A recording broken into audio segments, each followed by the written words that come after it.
Hormati Profesor Dr. Muhammad Arif Budiarjo, kemudian Profesor Dr. Eksekutif Kamti Yahningsing.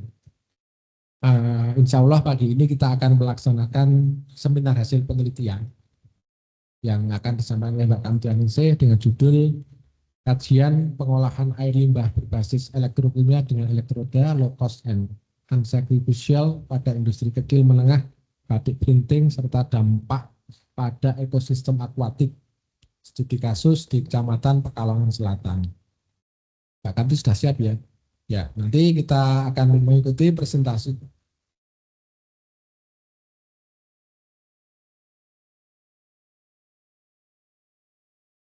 Darjo selaku penguji, karena Pak Helmi hari ini sebagai pembahas di workshop pengelolaan DAS di Kota Semarang. Kemudian nanti sesi dilanjutkan dengan dari kami, para pembimbing, dan diakhiri dengan penetapan. Perlu informasikan Prof. Arif ini Mbak Kamti ini sekarang masuk semester 3. Tapi kayaknya masih mau kerasan di mail, jadi pengennya nanti ujiannya di Januari semester 4. Karena biasa semester ya? Ya.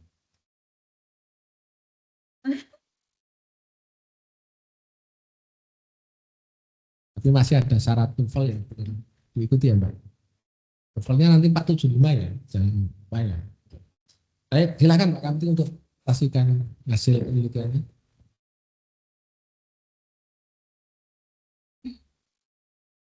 Bismillahirrahmanirrahim. Assalamualaikum warahmatullahi wabarakatuh.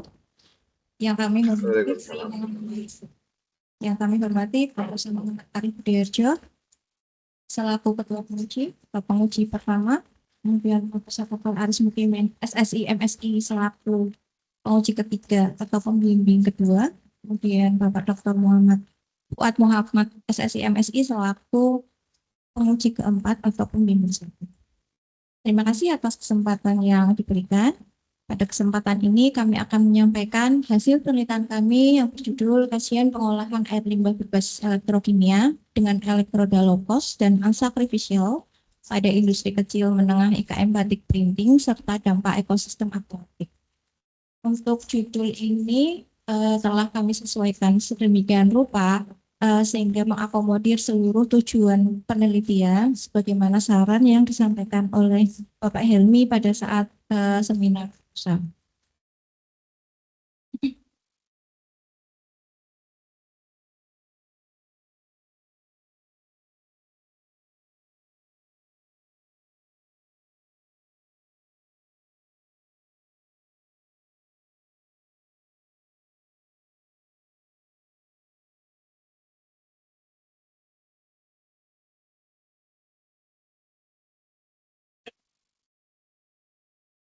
Ada 5 pokok bahasan yang akan coba kami paparkan dalam kesempatan ini. Yang pertama, bab 1 pendahuluan, yaitu terkait latar belakang, rumusan masalah, tujuan penelitian, manfaat penelitian dan kerangka pemikiran. Kemudian bab 2 terkait dengan tinjauan pustaka yang terdiri dari gambaran lokasi penelitian, dampak buangan air limbah terhadap ekosistem akuatik, serta teknologi EAOPS itu sendiri. Kemudian bab 3 ada metodologi penelitian yang terdiri dari tempat dan waktu penelitian, bahan, alat, dan objek penelitian, kemudian metode pengumpulan data dan metode pengolahan data dan analisis data. Untuk bab 4-nya adalah hasil dan pembahasan yang terdiri dari analisis kualitas air Sungai Setu, kemudian evaluasi berdasarkan sifat fisik dan kimia Sungai Setu, intelijen komposisi dan kelimpahan plankton dan pentas, kemudian karakteristik air limbah IKM batik printing, efektivitas degradasi polutan dengan teknologi EAOPS, dan perhitungan teknoekonomi dari teknologi EAOPS sendiri untuk pengolahan air limbah batik printing. Kemudian bab 5 terdiri dari kesimpulan dan saran. Untuk latar belakang penelitian ini, sebagaimana telah ditetapkan oleh UNESCO pada tahun 2009, batik sebagai warisan budaya di Indonesia, maka industri batik di Indonesia berkembang pesat. Kemudian karena lebih dari 85% air limbah mengandung bahan kimia berbahaya, sehingga air limbah tersebut bersifat toksik, mutagenik, dan karsinogenik. Kota Pekalongan sebagai salah satu kota batik di Indonesia dengan sebaran pengrajin 2.177, di mana 729 unit terletak di Kecamatan Pekalongan Selatan dengan total debit air limbah kurang lebih 1.000 meter kubik per hari. Sayangnya itu tidak diimbangi dengan kesadaran pengrajin batik untuk mengolah air limbahnya, sehingga mayoritas pengrajin batik printing membuang langsung hasil dari usaha kegiatan batiknya ke badan air permukaan. Ditambah lagi penurunan kapasitas desain IPAL komunal Jenggot yang dikelola oleh Pemkot Pekalongan akibat sedimentasi dan clogging. Nah, air limbah yang dibuang langsung tanpa pengolahan ini akan memiliki efek mematikan terhadap ekosistem perairan karena akan menghalangi penetrasi cahaya matahari sehingga akan mengganggu proses fotosintesis yang akan menurunkan DO. Akibatnya BOD dan COD pun meningkat. Kemudian ekosistem akuatik yang terdiri dari plankton dan bentos itu merupakan indikator pencemar air oleh aktivitas antropogenik. Regulasi pemerintah yang dipersyaratkan sesuai dengan ketentuan dalam Permen LH nomor 12 tahun 2025 mewajibkan bahwa seluruh air limbah yang dibuang ke lingkungan wajib memenuhi baku mutu air limbah yang dipersyaratkan. Beberapa teknologi pengolahan air limbah yang konvensional saat ini memiliki banyak batasan, misalnya reaksi yang lama, kemudian tidak cukup menurunkan BOD, COD, dan warna secara signifikan, dan untuk teknologi wetland itu membutuhkan area yang luas. EOPS hadir sebagai salah satu alternatif teknologi yang memberikan hasil memuaskan, namun terkendala dengan elektroda inert yang harganya saat ini masih relatif mahal karena harus diimpor. Sehingga diperlukan alternatif elektroda berbasis karbon yang unsacrificial. Berangkat dari latar belakang tersebut, rumusan masalah juga telah kami sesuaikan dengan saran pada saat seminar proposal yang terdiri dari satu, sejak mana tingkat pencemaran Sungai Setu berdasarkan indeks keanekaragaman hayati plankton dan bentos. Yang kedua, bagaimana efektivitas degradasi polutan pada pengolahan air limbah batik dengan teknologi EOPS terhadap variabel proses. Dalam hal ini, variabel proses yang kami variasikan adalah jenis elektroda, jenis elektrolit, konsentrasi elektrolit, kemudian pH larutan, voltase, dan yang terakhir adalah konsentrasi dan jenis katalis FeSO4. Kemudian untuk rumusan masalah yang ketiga itu bagaimana kajian teknoekonomi dari penggunaan beberapa jenis elektroda dan estimasi biaya operasionalnya. Berdasarkan rumusan masalah tersebut, tujuan penelitian yang ingin dicapai yaitu yang pertama mengkaji tingkat pencemaran Sungai Setu berdasarkan indeks keanekaragaman hayati plankton dan bentos. Kemudian melakukan investigasi efektivitas degradasi polutan melalui penggunaan jenis elektroda pada pengolahan air limbah IKM batik printing menggunakan teknologi EOPS. Dan yang ketiga menghitung nilai ekonomi dan melakukan komparasi penggunaan jenis elektroda maupun variabel yang lain pada pengolahan air limbah IKM batik printing melalui teknologi EOPS. Untuk manfaat penelitian sendiri, kami bagi menjadi dua, yaitu akademis dan praktis. Untuk akademisnya terdiri dari dua manfaat. Yang pertama memberikan sumbangan pengetahuan di bidang pengolahan air limbah IKM batik printing dan teknologi elektrokimia untuk mereduksi polutan. Yang kedua memberikan alternatif pengolahan air limbah IKM batik printing melalui penerapan teknologi EOPS dengan menggunakan jenis elektroda dan variabel proses yang mudah dan murah. Sedangkan manfaat praktisnya itu ada dua juga. Yang pertama memberikan gambaran kepada pemangku kepentingan terkait tingkat pencemaran Sungai Setu berdasarkan indeks keanekaragaman hayati plankton dan bentos. Yang kedua adalah meningkatkan kualitas badan air permukaan Kali Setu melalui penurunan nilai konsentrasi polutan akibat buangan limbah batik printing. Angka penelitian juga telah kami sesuaikan untuk melihat sejauh mana keseluruhan alur permasalahan yang ada, dimulai dari air limbah IKM batik printing yang bersifat toksik, karsinogenik, dan mutagenik yang apabila dibuang langsung ke badan air permukaan Kali Setu tanpa pengolahan akan mengakibatkan penurunan kualitas air dan komponen biotik ekosistem perairan. Hal ini bisa dilakukan uji plankton bentos di badan air permukaan tersebut. Kemudian salah satu teknologi pengolahan air limbah yang dapat mencegah penurunan kualitas air dan komponen biotik ekosistem perairan adalah teknologi EOPS yang akan menguji degradasi polutannya melalui komparasi jenis elektroda berbasis logam dan karbon, serta variabel operasi yang terdiri dari pH larutan, potensial listrik, elektrolit maupun katalis FeSO4. Yang pada akhirnya nanti akan dihitung tingkat kelayakan berdasarkan komparasi teknoekonomi dan akan menentukan alternatif teknologi low cost dan unsacrificious. Selanjutnya, sebagai landasan teori tinjauan pustaka, kami menyoroti beberapa aspek sebagai berikut. Yang pertama, gambar lokasi untuk sebaran IKM batik di Kecamatan Pekalongan sekitar 729 unit. Tingginya beban pencemaran ini tidak diimbangi dengan kapasitas ipal komunal Jenggot yang saat ini hanya mencapai 1 meter kubik per hari, yang jauh lebih kecil daripada kapasitas desain 400 meter kubik per hari. Hal ini akan menyebabkan degradasi kualitas sedimen akuatik sehingga akan mengakibatkan perubahan ekosistem atau keanekaragaman plankton bentos sebagai indikator kondisi lingkungan perairan.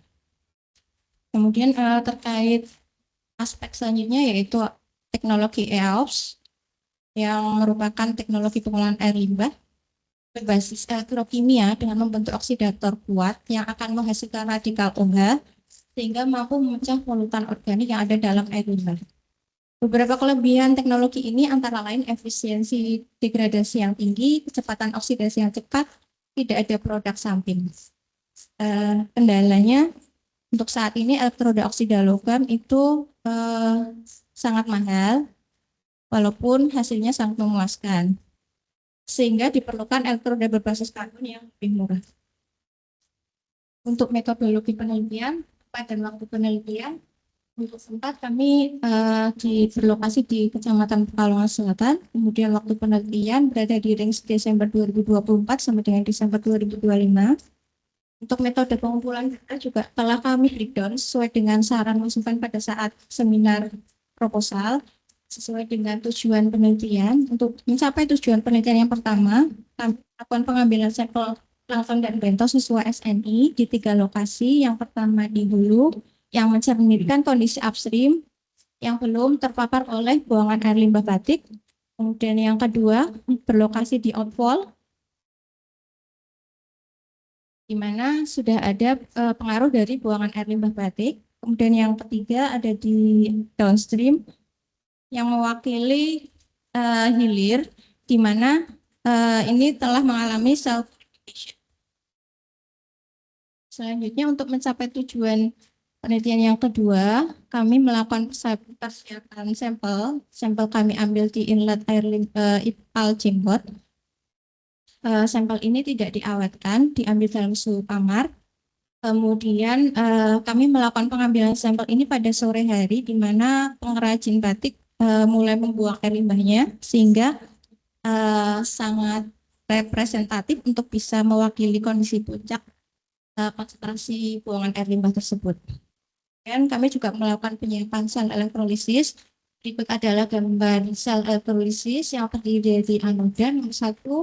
Anoda ini yang akan kami variasikan, ada 5 anoda yang kami gunakan pada penelitian ini. Yang pertama TiRu2, yang kedua TiRuO2, yang ketiga TiPTiR, yang keempat grafit komersil, yang kelima adalah tempurung kelapa. Untuk anoda tempurung kelapa ini sendiri merupakan hasil sintesis dari penelitian sebelumnya oleh mahasiswa S2 FSM MIPA. Kemudian yang nomor 2 ini adalah gambar katoda, yang ketiga adalah magnetic stirrer untuk menjaga konsistensi dan homogenitas dalam sampel yang akan dilakukan treatment. Kemudian yang keempat adalah power supply untuk merubah arus AC dari PLN menjadi arus DC.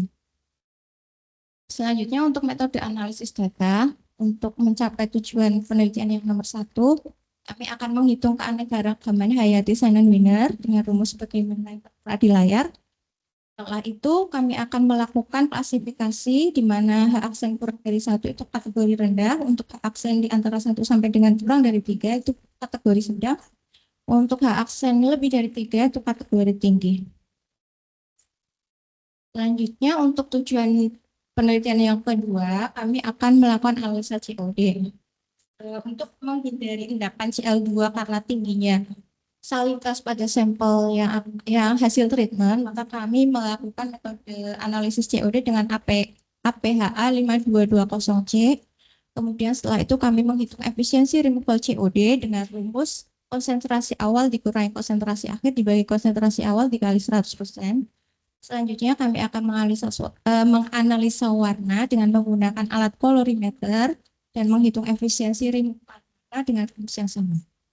Kemudian untuk tujuan yang ketiga, kami akan menghitung biaya operasional proses EOPS yang terdiri dari investasi dan operasi. Investasi sendiri terdiri dari biaya metode, kemudian operasi bahan kimia yang berupa garam, H2SO4, FSO4, dan biaya listrik. Berikut akan kami sajikan hasil penelitian berikut pembahasan berdasarkan teori dan penelitian sebelumnya. Dimulai dari hasil pemantauan kualitas sungai Setu, kami melakukan pengambilan sampel data primer 4 parameter pada ketiga stasiun, sebagaimana tabel yang tertera di layar, di mana suhu pada stasiun 3 itu adalah suhu yang tinggi dikarenakan tutupan vegetasi yang kurang. Kami telah melampirkan peta tutupan vegetasi di dalam dokumen. Kami menggunakan metode NDVI, yaitu Normalized Difference Vegetation Index, di mana untuk mengukur seberapa sehat dan hijaunya tutupan vegetasi. Kemudian untuk yang DO itu stasiun 2, di mana ini adalah lokasi outfall IPAL Jenggot, itu merupakan stasiun yang terendah untuk nilai DO-nya, yang mengindikasikan adanya pencemaran organik akibat buangan limbah batik. Untuk parameter pH ini adalah stabil, di mana pada pH 6 sampai 8 optimal untuk pertumbuhan mikroalga dan bentos. Untuk salinitas tertinggi di stasiun 3, di mana itu adalah daerah Muara. Kemudian selain dari pengambilan data primer, kami juga melakukan analisis dari data sekunder yang kami peroleh dari hasil pemantauan kualitas air Sungai Setu yang dilakukan oleh DLH Kota Pekalongan. Kami menghitung status mutu untuk mengukur tingkat kondisi mutu air dengan disandingkan dengan baku mutu pada lampiran 6 kelas 2 PP 22 tahun 2021. Hasilnya adalah ringan. Selanjutnya, di samping sifat fisik dan kimia badan air permukaan, aneka-ragaman hayati juga dapat dihitung, diketahui dari komposisi dan pelimpahan plankton. Plankton itu sendiri terdiri dari 2 bagian utama, yaitu fitoplankton yang berupa produsen primer yang menghasilkan energi dari hasil fotosintesis, kemudian zooplankton yang merupakan konsumen primer dengan memakan fitoplankton. Untuk hasil komposisi dan pelimpahan plankton, sebagaimana tabel yang tertera di layar, di mana aksennya sedang karena berkisar antara 1 sampai 2. Hal ini menandakan bahwa resiliensi ekologi yang masih terjaga. Artinya, plankton masih memungkinkan untuk mempertahankan ekosistemnya. Kemudian spesies Navicula nisia adalah spesies yang paling sering dijumpai. Hal ini merupakan respon ekologis terhadap peningkatan kandungan material organik dan pencemaran yang masih dalam kategori sedang. Kemudian untuk pelimpahan zooplankton di ketiga stasiun telah kami tampilkan dalam tabel sebagaimana tertera di layar, di mana pada stasiun 1 dan stasiun 2 ini hasilnya adalah 0. Meskipun fitoplankton itu melimpah di stasiun 1 dan 2, tidak serta-merta zooplanktonnya juga akan melimpah. Hal ini dikarenakan kualitas pakan fitoplankton, kejenuhan makanan, eutrofikasi, dan kondisi fisikokimia air serta tekanan ekologis yang lain. Sedangkan untuk stasiun 3 itu diperoleh aksen yang rendah, di mana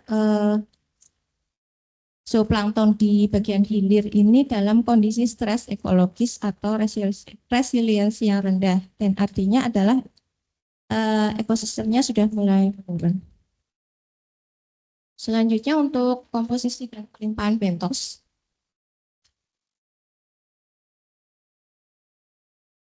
ada ketiga stasiun menunjukkan bahwa aksen di stasiun pertama itu lebih besar daripada stasiun kedua, namun lebih kecil daripada stasiun 3. Pelimpahan melanoide stasiun 2 ini paling rendah. Ini mengindikasikan bahwa kinerja ipal komunal jenggot itu telah mengalami penurunan karena adanya akumulasi pencemar yang berlebih di sekitar outflow ipal.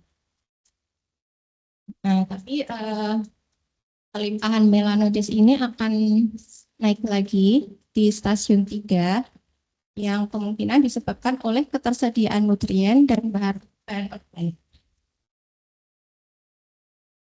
Selanjutnya, kami akan menyajikan data karakteristik air limbah IKM Batik Printing.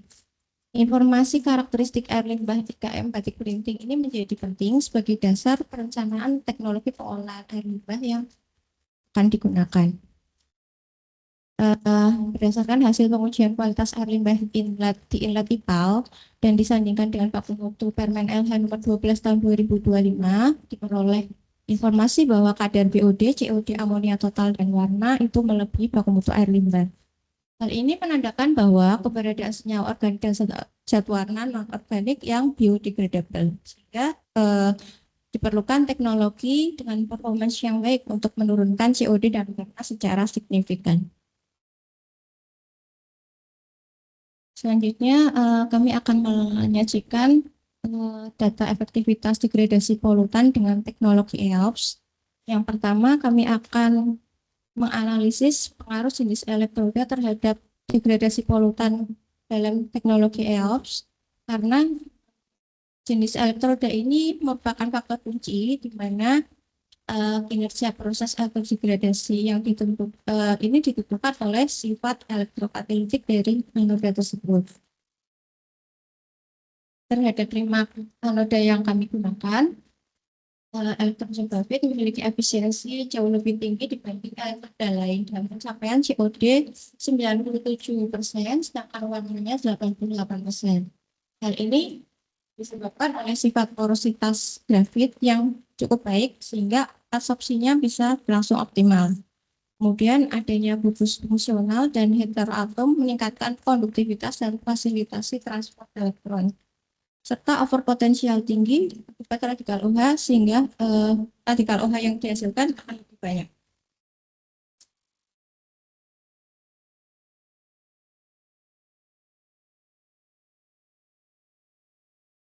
Yang terlewat untuk anode tempurung kelapa yang juga dari biomasa ini sebenarnya juga memberikan hasil yang cukup memuaskan, namun masih ada keterbatasan morfologi dan struktur porositas sehingga masih diperlukan penelitian lebih lanjut untuk optimasi struktur porositas ini. Berdasarkan hasil pengujian spektrum dengan menggunakan spektrofotometer UV-Vis terhadap elektroda grafit pada berbagai variasi waktu antara 15 menit sampai 60 menit, diperoleh informasi bahwa terjadi penurunan intensitas absorbensi pada puncak 220 nm dan 260 sampai 270 nm. Ini adalah puncak yang mengindikasikan keberadaan senyawa kromofor atau pewarna dalam air limbah. Seiring waktu, intensitas absorbensi tersebut menurun dan ini menandakan adanya dekolorisasi dalam air limbah tersebut, dekolorisasi warna. Setelah efektivitas elektroda grafit itu teruji di tahap awal, selanjutnya kami melakukan optimasi untuk variabel proses yang lain. Yang pertama adalah jenis elektrolit. Elektrolit di sini sangat berpengaruh untuk sebagai penghantar arus yang juga akan menentukan reaksi mekanisme spesies oksidasi spesies oksidator yang terbentuk. Kemudian mempengaruhi efisiensi energi dan juga jalur transformasi polutannya. Pada penelitian ini kami menggunakan elektrolit NaCl dan Na2SO4.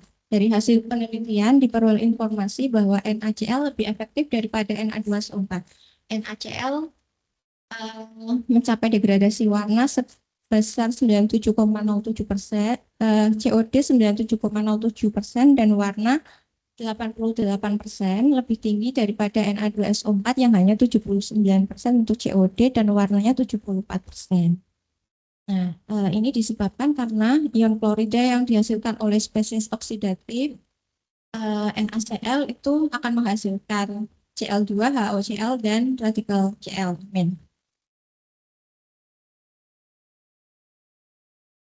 Selanjutnya, setelah kami memperoleh elektrolit yang optimal, kami memvariasikan terkait dengan pH larutan.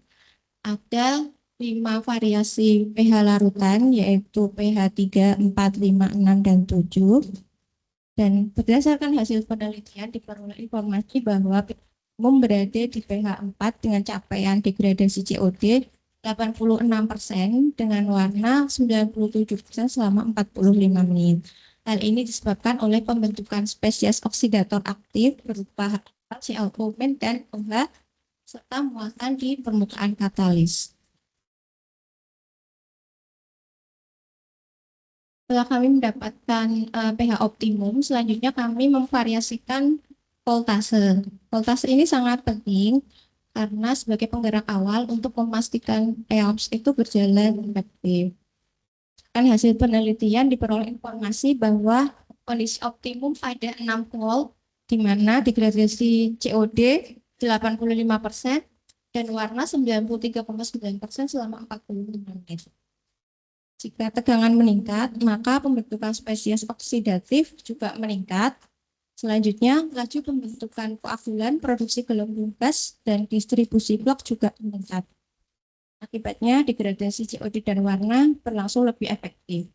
Namun, antara voltase 6 dan voltase 7 itu tidak signifikan karena untuk voltase di atas 6 volt, laju evolusi oksigen yang lebih tinggi pada permukaan anoda ini mulai bersaing dengan oksidasi anoda. Selanjutnya, setelah kami mendapatkan elektrolit yang optimum, kemudian pH yang optimum dan voltase yang optimum, kami lakukan variasi untuk konsentrasi elektrolit. Nah, ini kami memvariasikan dari konsentrasi 1000 sampai dengan 4000 mg per liter untuk NaCl-nya, dan hasil penelitian menunjukkan bahwa optimum NaCl berada pada konsentrasi 4000 mg per liter dengan capaian COD 85,09% dan warna 93,91%. Hal ini disebabkan karena NaCl itu akan menghasilkan konduktivitas larutan dan meningkatkan kemampuan menghantarkan arus listrik sehingga mempercepat transport ion dan jumlah spesies oksidatif yang dihasilkan yaitu ClN, HClO, dan ClO. Namun konsentrasi elektrolit yang terlalu tinggi ini juga perlu diwaspadai karena akan menghasilkan senyawa klorin yang terhalogenasi, sehingga perlu dilakukan optimasi terhadap konsentrasi NaCl ini agar tidak menimbulkan reaksi samping. Langsung kesimpulan. Kesimpulan. Karena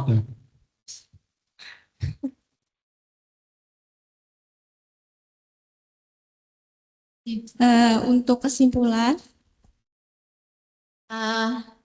sesuai dengan tujuan penelitian, ada 3 kesimpulan yang bisa kami tarik, yaitu yang pertama, variasi kualitas air antar stasiun dan antara suhu salintas tertinggi di stasiun 3, DO terendah di stasiun 2, pH dan pH netral. Kemudian biota didominasi oleh Navicula, Nisia, Cyclops, dan Melanoides untuk kategori bentos. Kemudian indeks ekologinya menunjukkan perairan mengalami pencemaran organik sedang. Untuk tujuan penelitian yang kedua terkait dengan aktivitas degradasi EOPS, ada beberapa kesimpulan. Yang pertama yaitu elektrolit fitrah terbukti dapat memberikan efisiensi tertinggi dibandingkan elektrolit oksida logam dan elektroda tempurung kelapa dengan kondisi optimum yang dicapai pada NaCl 4000 mg per liter, FeSO4 PA 0,06 gram per liter, pH 4, 6 volt, dan 45 menit dengan pengisian COD dan warna lebih dari 98%. Efisiensi ini dipengaruhi oleh pembentukan oksidator aktif oleh NaCl yang akan menghasilkan radikal OH, kemudian Cl-, OCl, dan HOCl.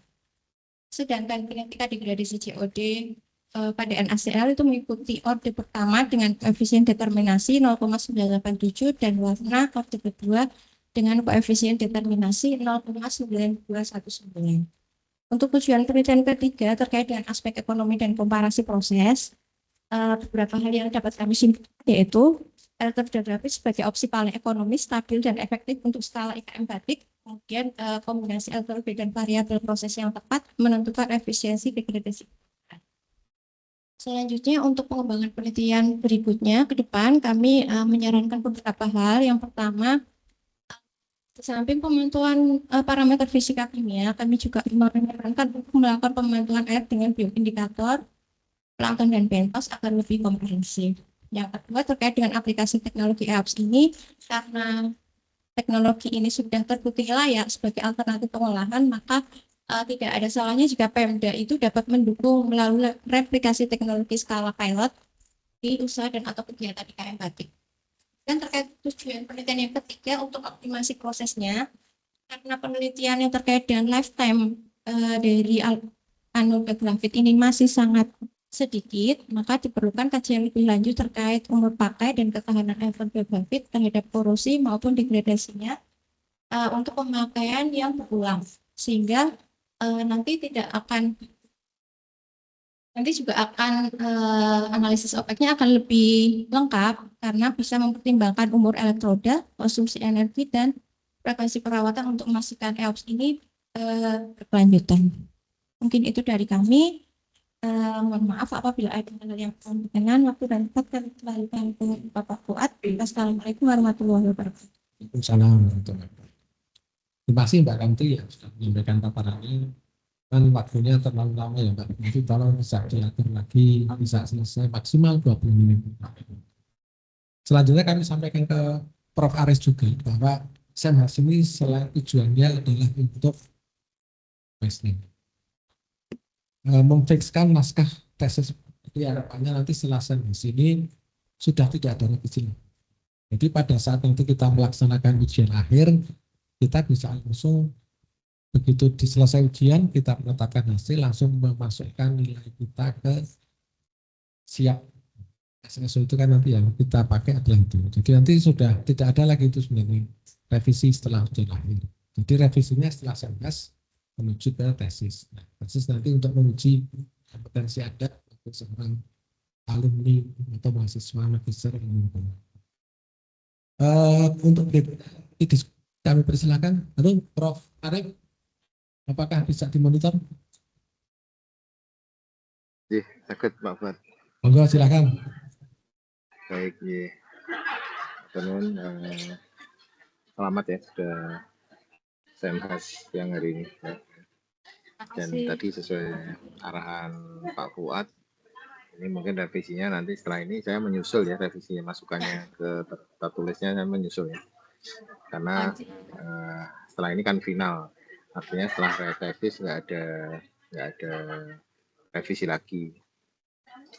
Jadi semua catatan yang disampaikan oleh pembimbing harus diadres di laporan ini gitu kira-kira ya.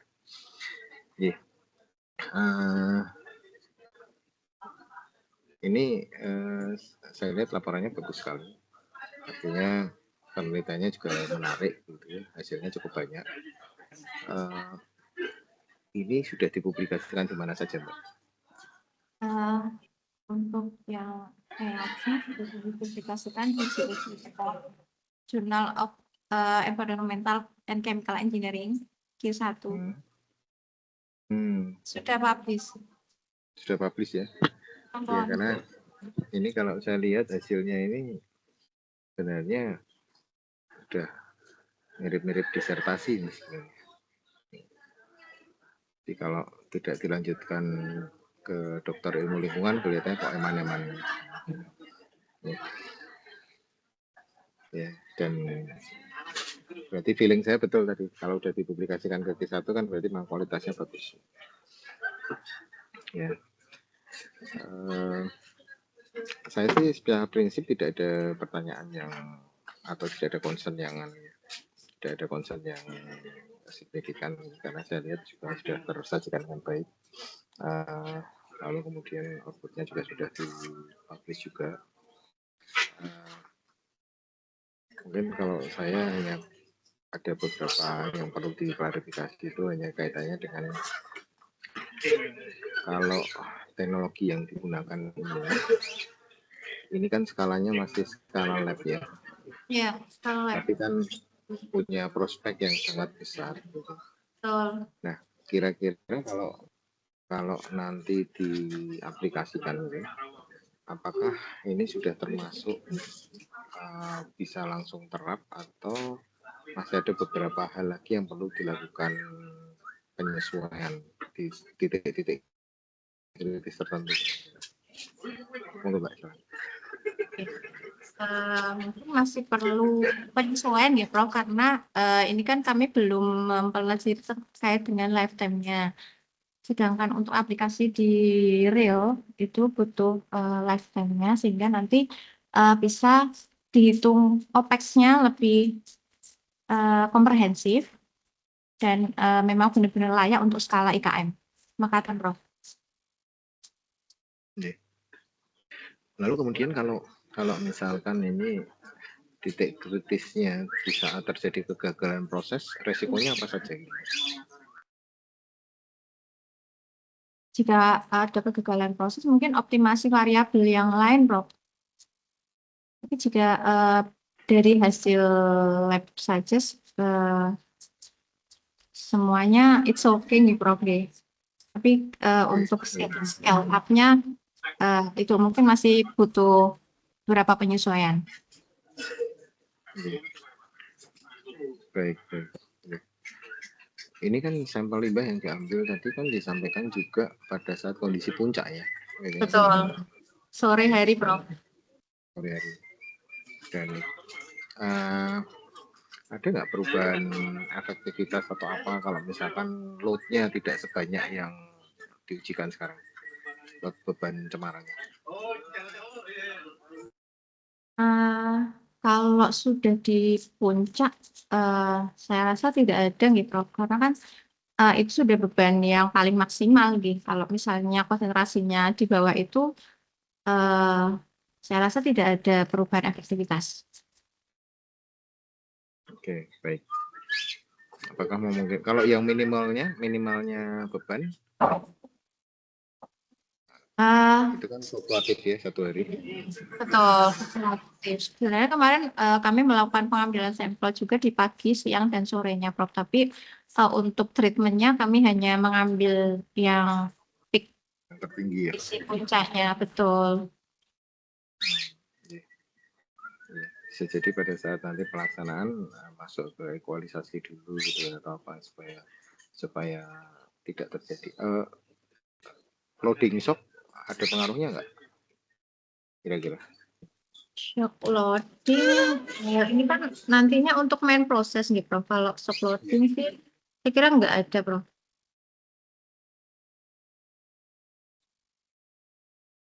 Ya, baik. Jadi Mbak, saya kira itu saja. Kalau memang nanti ditemukan dalam penelitian ini, mungkin bisa dimasukkan untuk saran kedepannya apa ya?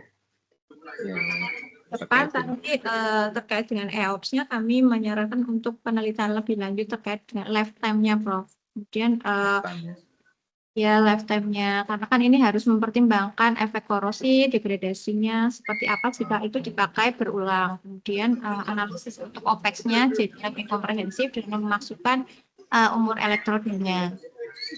Oke. Kemudian jenis elektrodnya tidak? Untuk jenis elektroda sudah fix di grafit, Prof, karena itu sudah terbukti memiliki degradasi yang tinggi dibanding elektroda yang lain. Oke. Saya kira tadi rekomendasinya kalau jadi disertasi menarik juga tuh judulnya. Kayak dengan lifetime itu tadi. Betul. Ya. Ya semoga lah dipertimbangkan nanti ke depan. Ya. Bersemangat. Ya saya kira itu aja sih dari saya. Nggak ada concern lain dan saya cukup senang dengan hasilnya dan outputnya juga. Ya, selamat ya. Saya kira itu saja. Nanti kalau ada catatan-catatan tertentu nanti saya masukkan secara tertulis. Di saran tertulis. Baik, Prof. Terima kasih, Jadi Prof. ya. Matur nuwun Pak Fuad. Terima kasih. Ya. Ini ada Pak Aris juga ya, ada. Ya. Prof Aris. Ya, selamat. Ada Prof. Ada Oh Pak. ya. Selamat. Keren nih bimbingannya nih. Bimbingannya berarti ya. J. Ya. Selamat. Ya, matur nuwun. Ya. Baik, terima kasih. Saya lanjutkan karena Pak Fuad untuk sementara meninggalkan ruangan karena ada acara lain. Untuk selanjutnya saya ke bagian saya. Sebelumnya saya ucapkan terima kasih kepada Prof. Arif. Kami pernah bersama-sama menyusun proposal ya Prof ya. Kapan ketemu lagi Prof Arif. Baik, Mbak Kamti. Sebenarnya nggak perlu pakai ini ya, tetap perlu pakai ini ya. Biar dengar semua juga ya. Saya ucapkan selamat sudah sampai kepada tahapan seminar hasil penelitian. Dan juga dari pelatihan untuk meneliti juga sudah dapat produk berupa publikasi gitu ya. Jadi publikasi itu satu rekam jejak yang sangat berharga bagi seseorang. Kenapa? Karena publikasi itu nama kita akan terus melekat dan dilihat bahwa itu hasil dari karya kita atau hasil dari jeripaya yang sudah dilakukan. Maka nanti kalau sudah selesai studinya, ya jangan berhenti menulisnya kan. Termasuk tadi karena masih ada satu lagi publikasi yang masih jalan gitu ya.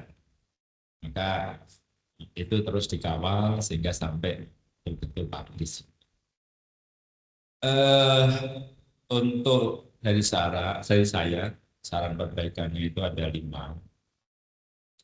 Semua sudah ada di sini, nggak berat semua sih karena tidak menyangkut isi gitu ya. Yang pertama itu di halaman Romawi 4 sampai Romawi 6 itu kayak daftar isi. Itu posisi huruf di awal harus untuk diratakan sehingga rapi. Biarnya ada naik. Ada ya. Tolong itu nanti dilihat kembali sehingga posisinya itu rapi. Kemudian keseragaman penggunaan huruf besar pada setiap awal kata itu untuk disamakan karena ada yang mayoritas pakai huruf besar di awal kata gitu ya, tapi ada juga yang masih huruf kecil. Itu di halaman Romawi 7 dapat tabel. Kemudian yang ketiga, penulisan huruf awal kata harus konsisten sama juga dengan tadi. Itu di halaman Romawi 8 sampai 9 daftar gambar. Jadi kalau mau pilih besar semua di awal kata ya semua. Biasanya sih kalau kata hukum tidak kan gitu. Nah, tapi kalau bukan kata hukum ya kalau memang besar ya semua besar. Kalau yang besar hanya di awal kalimat, yang hanya kecil itu juga tidak salah. Yang penting konsistensinya. Oke, disesuaikan jadi mau nggak Prof? Ya, betul. Kemudian yang keempat, di halaman Romawi 10 kali ya, itu tertulis kepanjangan dari EAO. Ya. Itu dikata, kalau tulisan proses, itu yang benar proses. Oh, sama gitu. Ya. Dan yang terakhir di halaman 5 itu ada beberapa kata yang dalam draft ini sudah saya tandai. Ada yang tak minta di-delete, ada yang direvisi gitu loh, ada yang ditambahi. Sudah. Khususnya kalau yang menyangkut isi itu di halaman itu kan tertulis gitu ya bahwa indikator halaman 5 juga dilihat ya. Dan itu Ya. Di akhir dari paragraf pertama itu kan ditulis efisiensi degradasi dan demineralisasi polutan dipilih sebagai indikator kinerja teknologi. Nah, berdasarkan ya progres sampai terakhir itu data demineralisasi kan tidak cukup. Maka ini hanya cukup atau hanya perlu diginikan saja kalimatnya. Efisiensi degradasi berdasarkan parameter warna dan COD sebagai indikator kinerja. Nah, sebenarnya aspek demineralisasi dalam konteks EAO atau advanced oxidation process itu penting. Tapi ini untuk studi ini sudah cukup lah sampai paragraf COD. Nah, nanti kalau studi S3, sebagaimana sarannya Prof. Arif, ini yang kemudian didetailkan. Ya. Berarti ada parameter lain selain COD dan warna? Iya, POD. untuk mengetahui degradasi itu yang lebih cocok itu ada lagi uji yang lebih spesifik, misalkan HCMS, gitu ya. Nah, kalau COD masih terlalu, sebenarnya COD itu indikator yang kuantitatif banget, ya. Tapi kadang-kadang kurang spesifik. Ada lagi yang namanya uji tadi MS, UV sebenarnya cukup membantu UV, tapi kadang-kadang masih kurang, ya. Akurasinya itu masih kurang untuk aspek demineralisasi. Itu saran-saran perbaikannya, gitu, ya.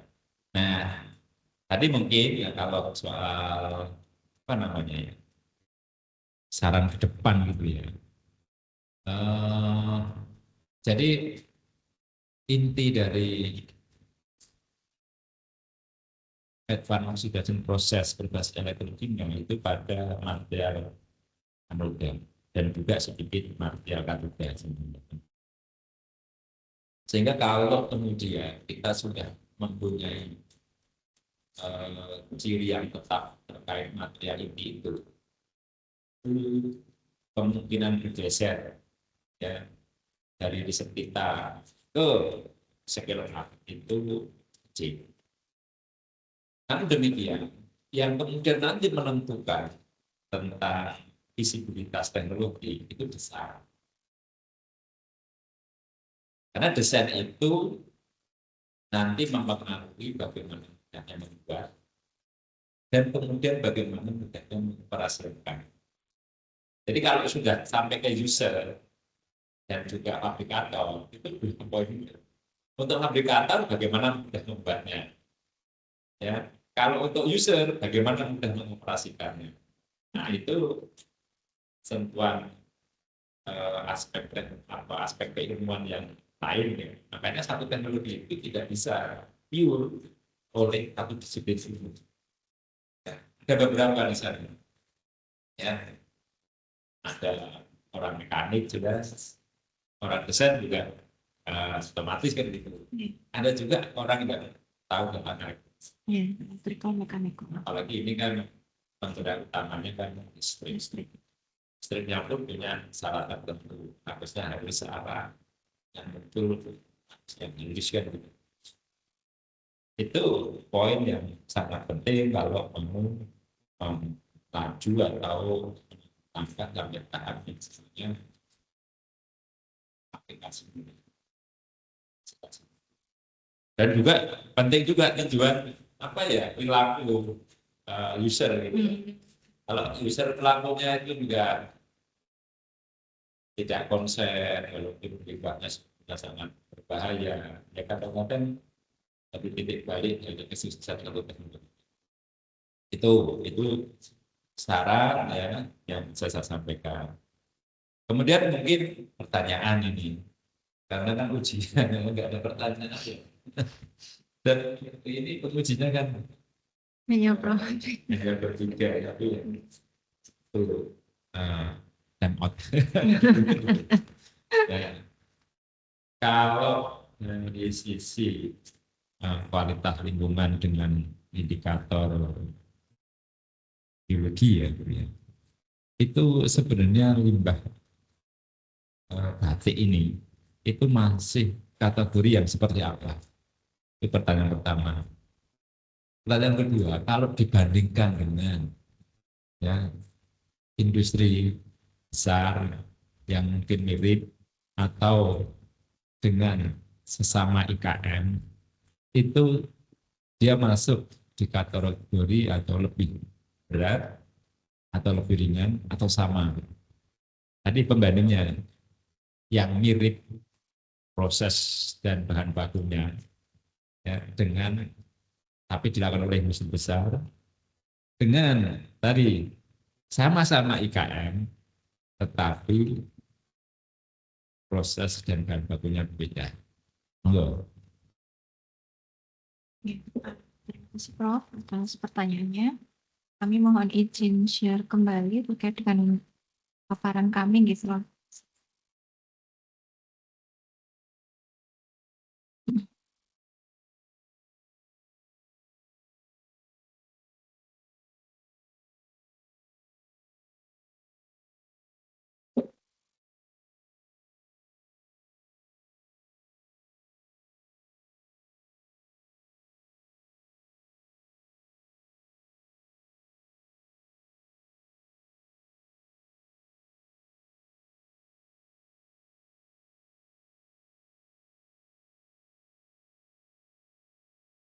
Oke, sebenarnya terkait dengan indeks keanekaragaman ini juga ada klasifikasinya yang mana sudah kami tuangkan di tabel. Ini jadi masing-masing spesies kelompok utama itu dinilai indeks keanekaragamannya bagus. Jadi kalau mungkin karena tingkat resiliensinya tiap spesies itu kan berbeda-beda gitu terhadap buangan air limbah batik. Kalau untuk fitoplankton itu sendiri dari hasil perhitungan indeks keanekaragamannya mencerminkan tingkat pencemarannya sedang. Kemudian untuk yang zooplankton ini resiliensinya rendah. Ini artinya keanekaragamannya pun juga rendah. Seperti itu. Kemudian untuk yang bentos ini masih kategori rendah sampai dengan sedang. Maka contoh. Kalau keanekaragaman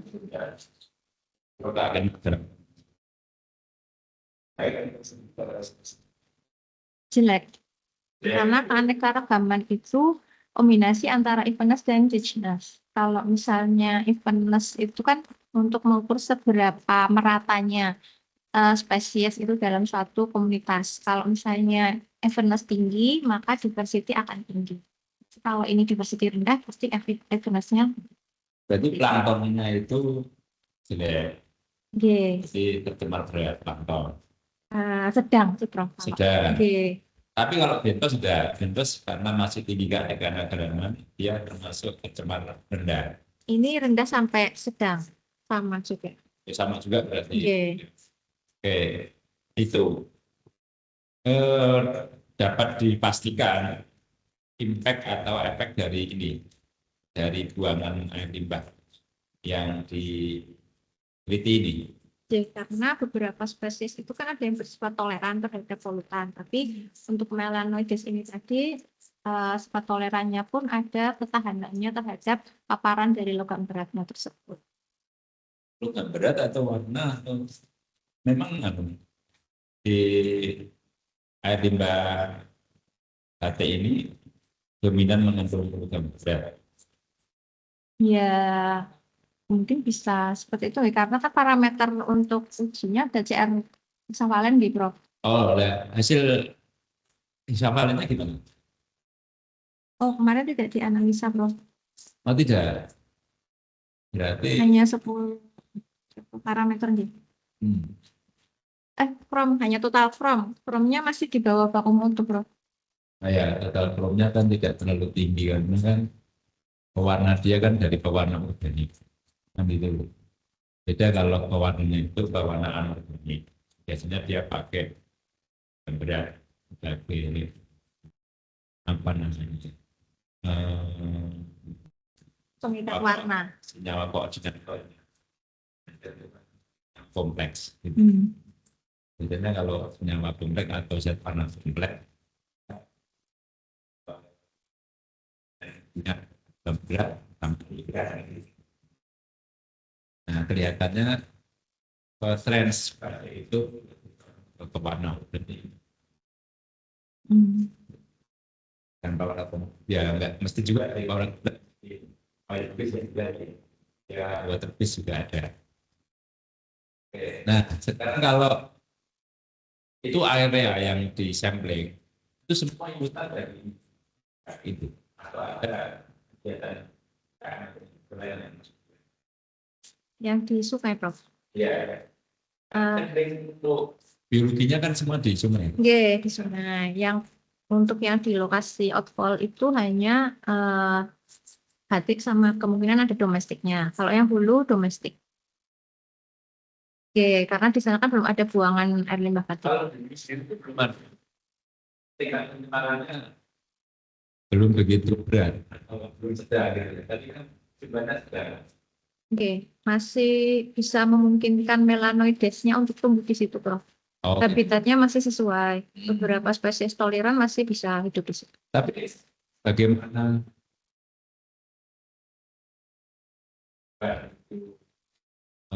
terlihat di efek outfall-nya dari apa ya? Nampak tidak gitu, nampak.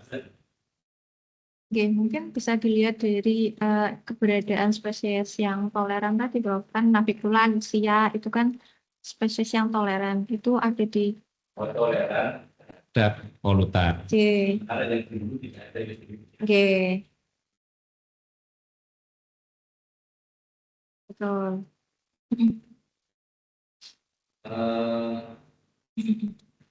Selanjutnya dari terkait teknik produksi.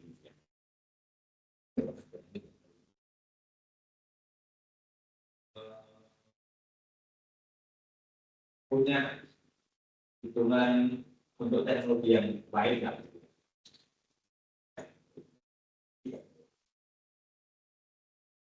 Untuk mengurangi batik yang semisal punya nggak? Belum ada, Prof. Belum ada ya. Jadi kalau dari riset dari yang lain diaplikasikan itu sekarang investasi dan belum ada ya. Belum ada. Oke. Tapi kan sebenarnya Bisa. ya publikasi ganti kan orang di LHK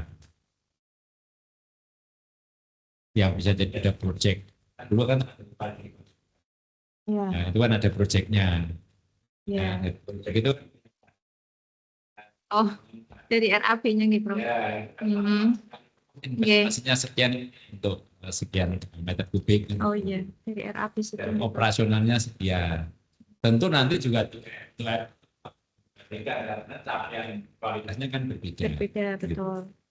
Beda halnya kalau nanti sama-sama yang di acu itu nilai COD limit lah dengan baku mutu.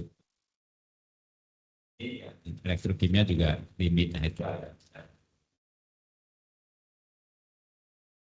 Oke, dari saya sudah cukup sebenarnya pertanyaannya. Cuma ini Pak Pati belum. Pak sudah mencukupi gitu ya. Ya, coba mungkin tanya dulu ke Pak Pat. Ini untuk diskusi sama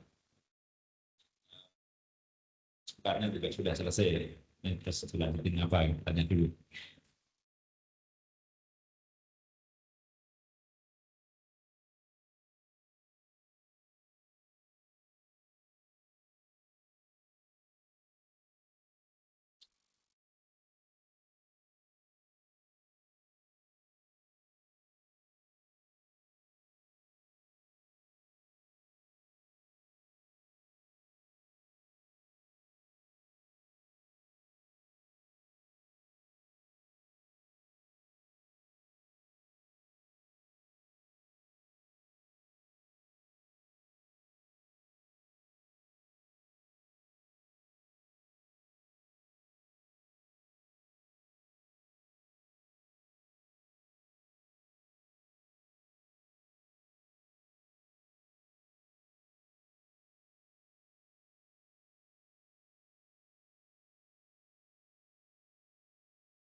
Oh,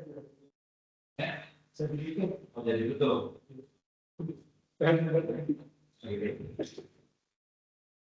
Baik, Prof. Arif, karena ujian seminar hasil sudah lengkap gitu ya Prof ya, dan Prof Arif sudah Iya, siap, menyampaikan, Prof. dan kami juga sudah selesai gitu, dan Pak Kuat masih ada tugas yang lainnya juga, nanti biar melengkapi dari yang jadi bagian tugasnya Pak Kuat. Saya kira untuk ujian tertutup kali ini sudah selesai ya Prof ya. Iya, siap. Iya. Aman, Prof. Baik, karena sudah selesai semuanya, saya ucapkan sekali lagi terima kasih kepada Prof Arif dan juga Pak Kuat dan juga Bu Kanti. Selamat setelah menyelesaikan ujian hasil risetnya. Saya sebagai pembimbing 2 menutup acara ujian ini dengan ucapan hamdalah dan Assalamualaikum warahmatullahi wabarakatuh. Waalaikumsalam warahmatullahi wabarakatuh. Terus, Prof. Haris.